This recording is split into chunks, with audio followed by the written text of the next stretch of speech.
Muy buenas noches.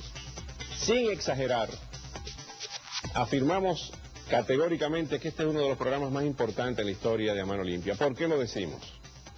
Porque hoy han estado ocurriendo hechos importantes con relación a Cuba y a los Estados Unidos, porque ha llegado quizá el ciclo y la etapa de las revelaciones de la historia verdadera, no de la especulación. Como dicen los mexicanos, todo lo que no está en blanco y negro es chisme. Hoy tenemos a testigos, gracias a Dios, que están vivos para venir a este programa a decir su verdad, a explicar sus vivencias, sus realidades de lo que ha sido el proceso histórico más violento, sangriento y traumático en la historia de América. En el día de hoy están vivos Fidel, Raúl Castro, Juanita Castro, otros miembros de la familia Castro, y están vivos muchos de los mencionados en este libro, en el libro de Juanita Castro, que están aquí esta noche. Esta noche están con nosotros Salvador Leu, periodista, comentarista radial, quien acompañó por prácticamente todo el mundo a Juanita Castro en ese periodo en que ella iba denunciando el carácter comunista de la revolución de sus hermanos, de Fidel Castro y de Raúl Castro. Está con nosotros esta noche y se lo agradecemos muchísimo que esté con nosotros aquí. Un placer. Gracias. Está citado en este libro. Vamos a citar lo que dice en puntos fundamentales para escuchar entonces la versión de Salvador. Regresa esta noche Miguel A. Sánchez, el coreano, entrenador militar en México de la expedición del Granma y específicamente entrenador de Fidel Castro, de Raúl Castro y de Ernesto Che Guevara. Gracias, Miguel Sánchez, por estar con nosotros esta noche. Muchísimas gracias por tu invitación. Y está con nosotros un ícono del periodismo latinoamericano, no solamente abogado, sino un magnífico comunicador, quien también tiene en su epidermis la historia de Cuba, la historia de Estados Unidos, la historia de República Dominicana.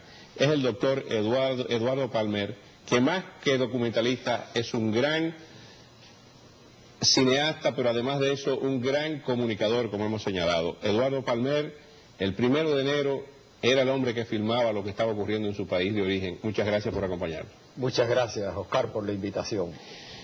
Vamos inmediatamente a la actualidad noticiosa por unos minutos, a modo de introducción, antes de entrar en el desarrollo de estos temas con los verdaderos actores de la historia que vamos a tratar en la noche de hoy, de Cuba, de Estados Unidos y, por qué no, de toda Latinoamérica.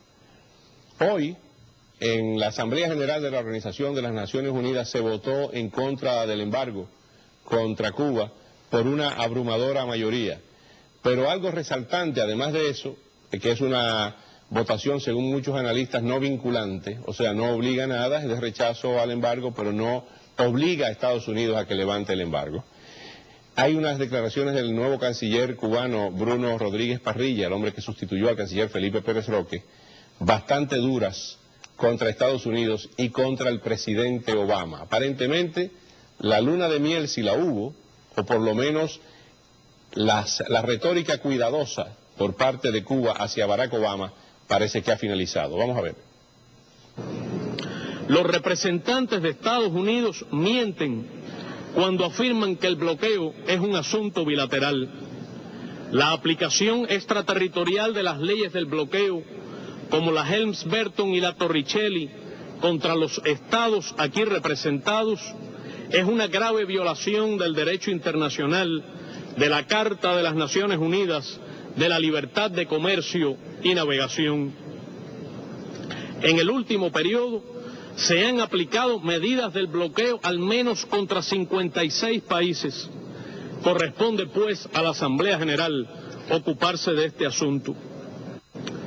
El presidente de los Estados Unidos pareció atrapado en el pasado cuando el 11 de septiembre prorrogó otro año la aplicación del bloqueo, basándose en el interés nacional de los Estados Unidos y con fundamento en la Ley de Comercio con el Enemigo de 1917, aplicable solo a situaciones de guerra y vigente únicamente para Cuba. Ninguna persona seria puede sostener que Cuba es una amenaza a la seguridad nacional de la única superpotencia. Toda nuestra fuerza es la del derecho, la verdad y la razón. Cese la inclusión de Cuba en la lista espuria de supuestos estados patrocinadores del terrorismo, que es el soporte de algunas medidas de bloqueo, y fírmese ya la libertad de nuestros 5 héroes antiterroristas injustamente encarcelados en este país. Posteriormente, en una entrevista con APTN, el canciller cubano no fue tan agresivo como en esa locución ante la Asamblea General. Debo decir que en este momento hay menos agresividad y menos retórica contra Cuba por parte del gobierno de los Estados Unidos. Reconocemos en el presidente Obama buenas intenciones, a una persona decente, a un político inteligente y culto. Debo decir que Estados Unidos y Cuba cuentan con todos los canales para sostener contactos, como la propia existencia de secciones de intereses en ambas capitales. Por supuesto, cualquier comunicación en esta materia sería obviamente recibida de parte de Cuba. Sí, puedo asegurar que cualquier proceso de negociación o diálogo entre Estados Unidos y Cuba ha de ser directo. Ha de ser directo, o eliminan la intermediación de España, de Rodríguez Zapatero. Por su parte, la embajadora de Estados Unidos ante las Naciones Unidas, Susan Rice, dijo que las declaraciones de Rodríguez Parrilla ante la Asamblea General fueron hostiles y parecían salidas de la época de la Guerra Fría. Hablando de la Guerra Fría, vamos a las revelaciones de esta noche. Vamos a las revelaciones de esta noche, por eso les decía que, sin exagerar, tratando de ser lo más balanceado y justos posible, este es uno de los programas más importantes que hemos hecho por la calidad de los invitados, testigos directos, presenciales y vivos, gracias a Dios, de esa etapa tan dura en la historia de Cuba y de los Estados Unidos. Salvador Leu, ¿fue usted agente de la CIA? Para ser agente de la CIA había que tener un carnet de empleado de la CIA. Yo no fui agente de la CIA, pero sí tenía mucha relación con la CIA. Vamos a citar el libro de Juanita Castro. Sí. Usted acompañó a Juanita Castro. ¿Cómo llega usted a Juanita Castro? ¿Se conocían desde Cuba? No, ella era la única persona de la familia Castro que yo no conocía. Pero cuando ella venía para acá, un amigo de ella y mío me pidió que la ayudara. Tengo entendido que había otras personas interesadas en ayudarla, pero... ¿Quién era ese amigo? El amigo de ella y mío. Bueno, pues mira, uno de ellos era el doctor Humberto Figueras. Humberto Figueras. De Camagüey, buen cubano, ortodoxo.